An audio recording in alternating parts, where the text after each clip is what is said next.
Hola queridos chicos, ¿cómo están? A veces pensamos que nuestra vida está totalmente destruida y nada la puede arreglar. Pasamos por esos momentos, pero sabes, la palabra nos dice que hay un restaurador que va a reconstruir toda nuestra vida. Él la va a hacer como Él quiere que sea. Un hijo de un carpintero, Dios mismo que va a transformar nuestra vida. Y su caja de herramientas realmente nos va a sorprender. Así que todos muy bienvenidos al grupo pequeño de hoy sobre el libro de Nehemías y Esdras. Reconstrucción. Esdras tú lo encuentras aquí en tu Biblia, ¿cierto? Pero hoy día vamos a ver dos libros, pero realmente eran uno. Así que por algún tema lo dividieron en dos. Así que lo puedes buscar acá en tu Biblia. Después del libro de Crónicas viene Esdras y Nehemías, los libros de Esdras y Nehemías. Esdras y Nehemías nos muestra cómo Dios ocupa a tres líderes con tres propósitos distintos, pero todo apuntando a reconstruir un pueblo que fue totalmente destruido, derribado. Pero para que entendamos bien, vamos a hacer un pequeño resumen. Primero, recordar que Dios es el creador de todas las cosas. Él creó a la humanidad y nosotros como humanidad nos rebelamos. Pero Dios siguió contactándose con nosotros. Él quiso que esto siempre funcionara, así que llamó a Abraham y a Sara a este matrimonio para hacer una nueva nación. Ellos crecieron como familia, llegaron a Egipto y en Egipto fueron esclavizados. Por 400 años vivieron como esclavos, hasta que Dios levantó a Moisés para liberar a su pueblo de la esclavitud y traerlo a la tierra prometida. Ya en la tierra prometida el pueblo empezó a adorar a otros dioses, empezó a corromper. Pidieron un rey, Dios le dio reyes y estos reyes hicieron que finalmente su pueblo se separara en dos: Israel al norte y Judá al sur. Así como Corea del Norte y Corea del Sur, se separó el pueblo de Dios en dos. Israel en el norte también se alejó de Dios. Dios envió profetas, pero nunca hicieron caso y finalmente fueron totalmente destruidos por el imperio asirio, un gran imperio de esa época. El reino del sur, Judá, duró un poquito más. Habían reyes que seguían a Dios y otros que le dieron totalmente la espalda. Finalmente, la ciudad de Jerusalén fue destruida por el rey de Babilonia, Nabucodonosor. Esto lo podemos ver en el libro de Jeremías. Y toda esa gente fue llevada al exilio. ¿Qué significa exilio? Pregúntate qué significa exilio. Exilio es cuando nos sacan de nuestra tierra y nos llevan a otra tierra. Imagina el dolor, el sufrimiento. Pero Dios había prometido a través del profeta Jeremías que esto iba a durar un tiempo, solamente 70 años. Y de eso se trata lo que vamos a ver. Cómo regresar del exilio, cómo Dios reconstruye un pueblo que fue totalmente destruido. Traje aquí las herramientas de la casa para explicarte la estructura del libro de Esdras y Nehemías. Dios usó a tres líderes distintos con distintos roles. Uno de ellos es Zorobabel, el otro es Esdras y después el Nehemías.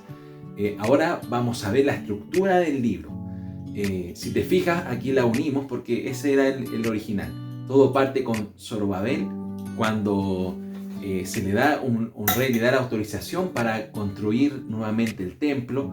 Luego vemos a Esdras, que el rey que sigue, Artajerjes, le dice cómo le pide que vuelva a educar al pueblo de Dios a través de la ley. Y finalmente está Nehemías, que era un copero, que ahí nuestro amigo Oliver nos va a contar un poco más de detalle, que él termina la construcción de las murallas de la ciudad. Así que son tres partes. Pero antes de eso, vamos a un juego. Perfecto, primera pregunta entonces. ¿Cómo se llama este rey que ordenó la reconstrucción del templo? Alternativa A, rey Arturo. Alternativa B, el rey del mote con huesillo. O alternativa C, el rey Ciro de Persia. ¿Cuál crees tú? A, B o C. Veámoslo al tiro. Bien, la alternativa correcta es la C. Espero que hayas acertado en la respuesta. Pero piensa, ¿cómo Dios usa a un rey pagano? Probablemente no lo conocía completamente a Dios, pero Dios lo usa para su propósito. Así que la respuesta es Ciro, y esto lo podemos encontrar en Esdras, en el capítulo 1, en el versículo 1.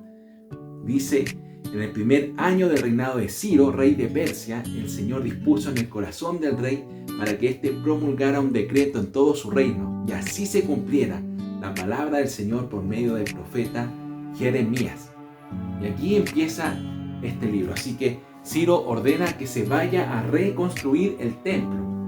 Y aquí entra Zorobabel, ¿sí? La vamos a representar con esta herramienta, Zorobabel.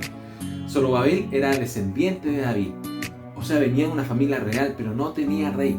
Así que, pero Dios lo usa para que Zorobabel, que significa plantado en Babilonia, él pueda llegar desde Babilonia a Jerusalén junto con muchas familias que se iban a instalar ahí.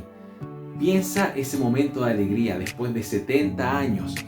Ellos no conocían su tierra, la tierra que Dios le había dado. Ellos no la conocían, así que imagina la alegría, también dejando todo lo que tenían para volver a una tierra que estaba totalmente desolada. Pero Dios usa a Zorobabel junto con el sacerdote Josué. Esto también tú lo puedes encontrar en los libros de los profetas Zacarías, Ageo, cómo empiezan a reconstruir el templo. Y es así como lo reconstruyen. Terminan de reconstruir el templo, pero antes de eso hubo una fuerte oposición de las personas que vivían alrededor. Eran enemigos del pueblo de Dios. Así que pusieron una especie de abogados para acusar que Zorobabel estaba haciendo una rebelión. Finalmente el rey Darío, que era el rey que seguía después de Ciro, revisó y todo, dijo que no, aquí estaba todo bien, así que se tiene que continuar con la construcción del templo, y si alguien se opone, se las vería con él. Así que Zorobabel, imagínate, con el respaldo de Dios que mueve los corazones de los reyes, puede construir finalmente el templo. El templo que simboliza dónde se encuentra el pueblo de Dios con el Señor, Dios Todopoderoso. Así que termina la construcción del templo. Los que eran más ancianos habían escuchado, o incluso a lo mejor alguno había visto el templo anterior y les daba tristeza cómo era el templo actual. Otros estaban cantando de alegría. Y ahí termina la primera etapa, el liderazgo de Zorobabel, donde se reconstruyó el templo. Vamos con la segunda herramienta que Dios ocupa para reconstruir. La segunda herramienta que Dios ocupa es Esdras. Esdras era un sacerdote, un levita, que había estudiado mucho de la palabra. Así que Artajerjes, el rey del momento, lo encomienda a que pueda volver a Jerusalén con un grupo de personas y enseñar la ley de Dios. Imagínate cómo Dios usa a los reyes para hacer avivamiento en su pueblo que estaba totalmente destruido, se estaba armando nuevamente. Así que va Esdras, y en el capítulo 9 encontramos un momento en que Esdras hay tristeza en él, hay angustia por una realidad que estaba pasando, que son los matrimonios mixtos. Pero antes de eso, vamos a una pregunta. Segunda pregunta: ¿qué son los matrimonios mixtos? Alternativa A: cuando se casa un hincha del Colo-Colo y de la U. Alternativa B: cuando se casan de distintos países. O alternativa C: cuando se casa un creyente con un no creyente. ¿Cuál crees tú que es la alternativa? Sí, la alternativa correcta es la C. Espero que hayas podido acertar la respuesta. Pero, ¿cuál es el tema con los matrimonios mixtos? Es que el matrimonio sin duda es una relación muy poderosa en que una persona influye sobre la otra y viceversa. Así que esto es por un tema espiritual.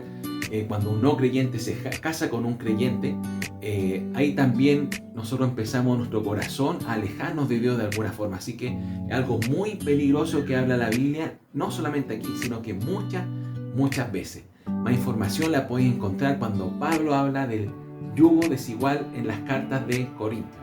Así que esto es lo que se encontró Esdras, con muchos matrimonios mixtos, personas, hombres y mujeres que se habían casado con personas de alrededor y estaban siguiendo sus dioses, olvidándose del Dios Todopoderoso, el Dios de la palabra. Así que Esdras se arrepiente, hay ayuno, pide perdón por los pecados del pueblo.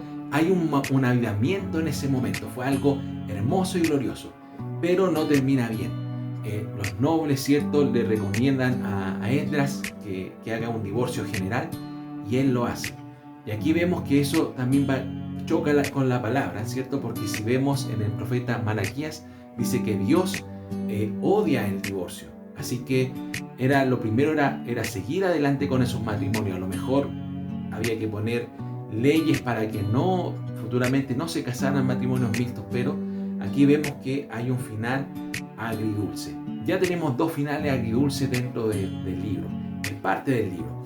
Y vamos con la tercera herramienta, y esa herramienta es Nehemías. Así que ahí va mi amigo Oliver para contarte algo de Nehemías. Chicos, les vamos a hablarles sobre el libro de Nehemías, que él era el copero del rey, él exponía su vida por él y probaba los alimentos para él, que él no sea contaminado.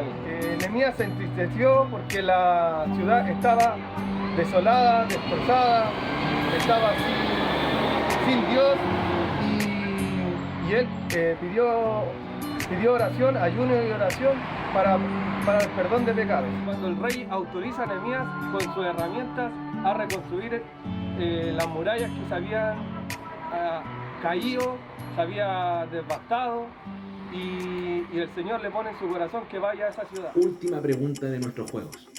¿De dónde sacan los materiales para construir la muralla? Alternativa A, del Home Center de Jerusalén. Alternativa B, de un fino mármol del sector. O alternativa C, de las piedras que eran ruinas de las murallas anteriores. A, B o C. Sí, le atinaste. Es la alternativa C. Como nos cuenta Oliver, ¿cierto? Nehemías era un copero del rey y Dios lo ocupa para llevar la tercera ola de familias que estaban volviendo del exilio. Y esto es poderoso. Las mismas rocas que estaban ahí en ruinas, quemadas, quebradas por años, Dios guía a Nehemías para ocuparla y construir una nueva muralla. Finalmente se termina la construcción de la muralla.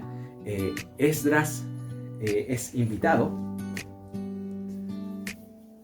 Esdras y Nehemías se unen para hacer un gran festival, un festival al estilo Lollapalooza de 7 días, donde se lee totalmente la palabra de Dios. La leían y la explicaban, y eso produjo un avivamiento en el pueblo. El pueblo estaba totalmente encantado de seguir a Dios. Hicieron la fiesta de las enramadas, empezaron a ayudar a los que son pobres, hicieron una gran celebración. Sin duda eso marcó la vida del pueblo. Estamos en un momento alto de la historia y un gran avivamiento. Pero Nehemías después vuelve donde el rey en su trabajo, vuelve a ser copero del rey. Y al regresar a Jerusalén para ver cómo están las cosas, se da cuenta que el trabajo que había hecho Zorobabel de las murallas, el trabajo que había hecho Esdras de enseñar la palabra, se había perdido, porque se estaban olvidando de seguir a Dios. Esto a Esdras lo descolocó mucho. Hubo legalismo también en él al exigir más cosas de las que Dios exigía. Así que no se cumplió lo que los profetas habían prometido, de que iba a venir el Mesías, que la ciudad de Jerusalén iban a llegar todas las naciones, que Dios restauraría todas las cosas. Y aquí termina el libro de Esdras y Nehemías. Sin duda termina con un final agridulce. Nehemías incluso termina tirándose los pelos y la barba. Algo muy, muy descriptivo. Pero, ¿qué es lo que el Señor nos quiere enseñar? Esto solamente se va a lograr cuando venga Jesús, el hijo de un carpintero. Aquel que es Dios hecho hombre, vino y dio su vida por nosotros. Y Él es el templo. Él es el quien obedece completamente la ley.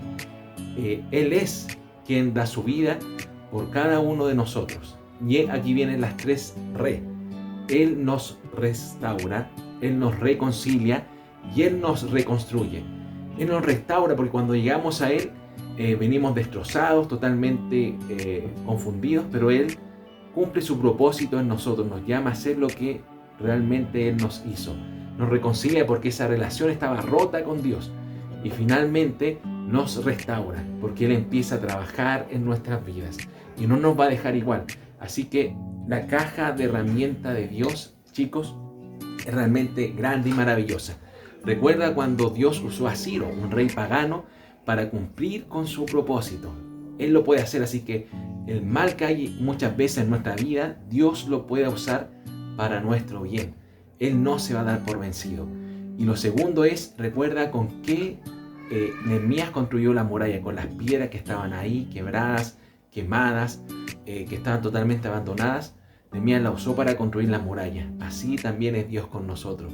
Nuestra vida puede estar quebrada, quemada, totalmente abandonada, pero el Señor la va a restaurar, nos va a ayudar y Él va a cumplir su propósito en nosotros. Así que no hay nada que Dios no pueda reconciliar, no hay nada que Dios no pueda restaurar, no hay nada que Dios no pueda reconstruir. Nos vemos entonces en la junta en el parque y sigamos estudiando la poderosa palabra del Señor, porque ese arquitecto, ese hijo del carpintero, hoy día está con su pueblo y no va a terminar de trabajar hasta ver la obra maravillosa y hermosa que tiene para cada uno de nosotros.